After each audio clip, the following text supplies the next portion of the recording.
Jornal do Brasil. Você por dentro da notícia. Aconteceu. É notícia.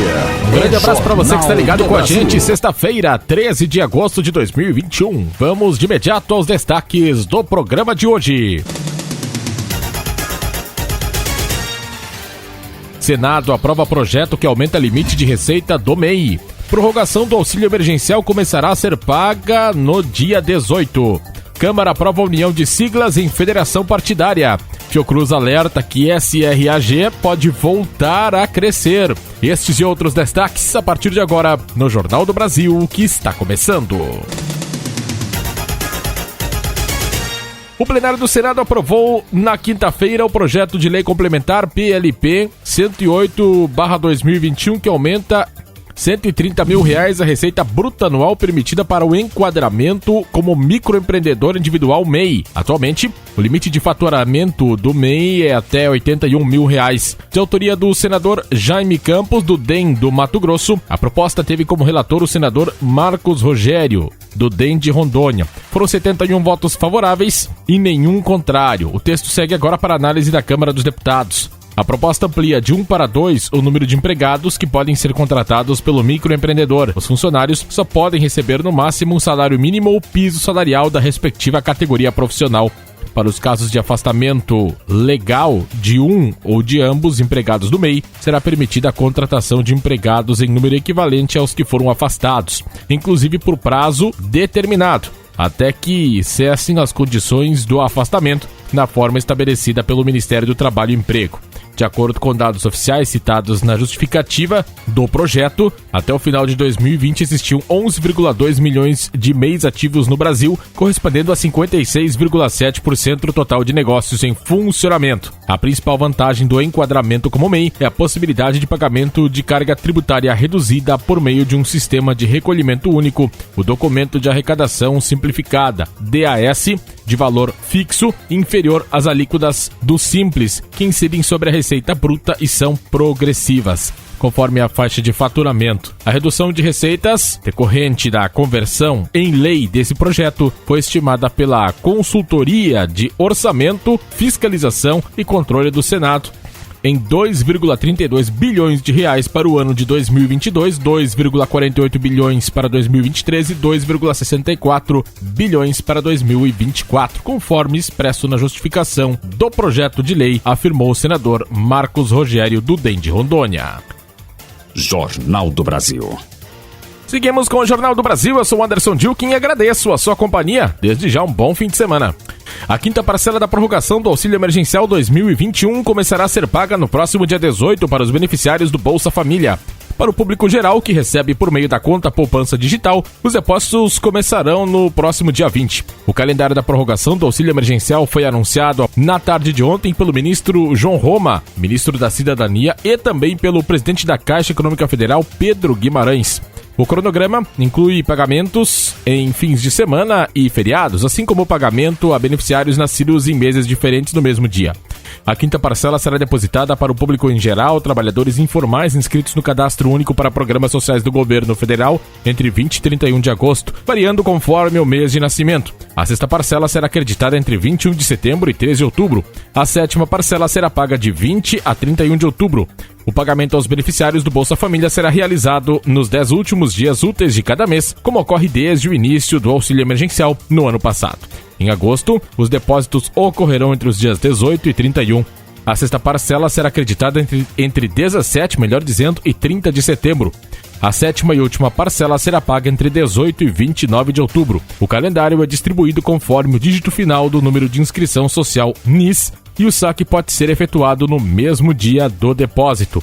No caso dos demais beneficiários, o saque, o direito de transferir o saldo do aplicativo Caixa Tem para qualquer conta bancária, ocorre de 2 a 3 semanas após o depósito da conta poupança social digital. A quinta parcela poderá ser sacada de 1º a 20 de setembro, obedecendo o mês de nascimento. Para a sexta e a sétima parcelas, a retirada ou transferência poderá ser realizada de 4 a 19 de outubro e de 1º a 19 de novembro, respectivamente. Diferentemente das 4 primeiras parcelas de 2021, que tiveram o calendário de depósitos e saques antecipados em algum momento, o cronograma das 3 parcelas restantes não sofrerá alterações, segundo o presidente da Caixa. Como o banco tem noção da parcela que movimenta o benefício pelo Caixa Tem e da proporção que precisa sacar em espécie, a instituição conseguiu elaborar um calendário ajustado, sem espaço para antecipações. Jornal do Brasil. Eu sou o Anderson Dilken e este é o Jornal do Brasil. Muito obrigado pela sua companhia. A Câmara dos Deputados aprovou por 304 a 119 o projeto que permite a 2 ou mais partidos se unirem em uma federação e, após registro no Tribunal Superior Eleitoral, TSE, atuarem como se fossem uma legenda única. A matéria segue para a sanção presidencial. Pelo texto originário do Senado e em tramitação desde 2015, a proposta permitirá que siglas com afinidade ideológica e programática se juntem em eleições, sem que seja necessário fundir os diretórios. Para que entre em vigor nas próximas eleições, melhor dizendo, o texto deve ser sancionado até outubro.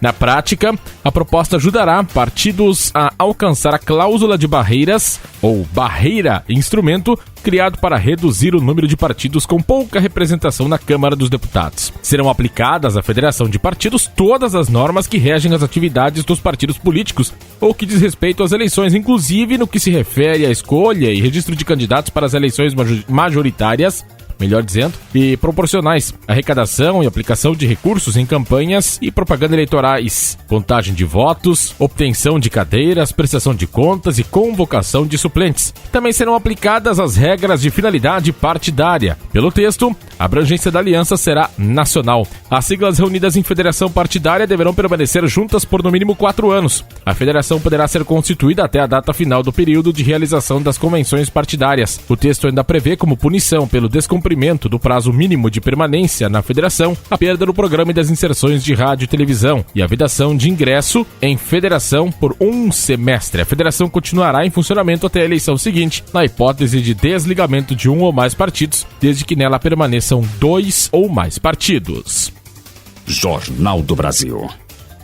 Sigo com você no Jornal do Brasil, nesta sexta-feira. Muito obrigado por estar com a gente. Pesquisadores da Fundação Oswaldo Cruz Fiocruz identificaram uma interrupção na tendência de queda dos casos e óbitos de síndrome respiratória aguda grave, SRAG, segundo o estudo Infogripe divulgado ontem. É possível, segundo o estudo, uma retomada no crescimento de casos frequentemente relacionados à Covid-19. Segundo o boletim, desde 2020, 71% dos casos de SRAG foram causados por vírus respiratórios no país, e entre eles o SARS-CoV-2 responde por 96,6%. O estado do Rio de Janeiro é o único a apresentar uma forte probabilidade, 95% no crescimento de casos de SRAG, quando são analisadas as últimas 6 semanas. Essa é a primeira vez que essa tendência é detectada no estado, que concentra o maior número de casos confirmados da variante Delta no Brasil.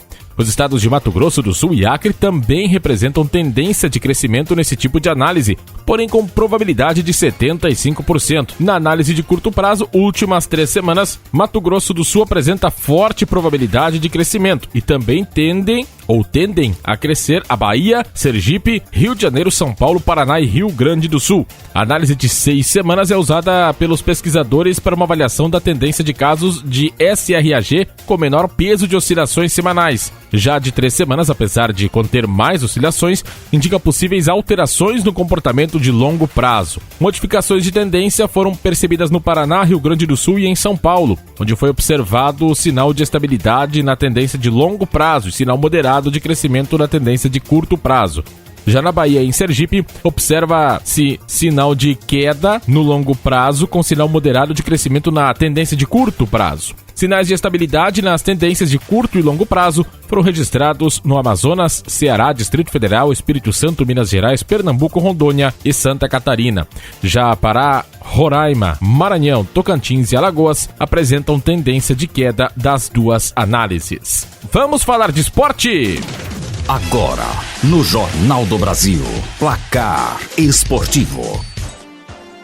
A Conmebol abrirá procedimento disciplinar para apurar as denúncias de insultos racistas aos jogadores do Flamengo por torcedores do Olímpia, do Paraguai, presentes no primeiro jogo das quartas de final da Libertadores na noite da quarta-feira. A apuração será feita com base no relatório do delegado da partida e o caso será apreciado na unidade disciplinar da Confederação Sul-Americana, que não tem prazo para anunciar uma decisão. Instaurada a apuração, o clube paraguaio será notificado e terá um prazo ainda estipulado para responder. Também será anexado o material a ser enviado pelo Flamengo. Só com todas as respostas e relatórios em mãos, a unidade apreciará a matéria e tomará uma decisão sobre possível punição, ao Olímpia pelo comportamento dos torcedores, o que dificilmente acontecerá antes da partida de volta. A entidade, até o momento, não se pronunciou oficialmente sobre o caso e isso só deverá acontecer depois da decisão da unidade disciplinar.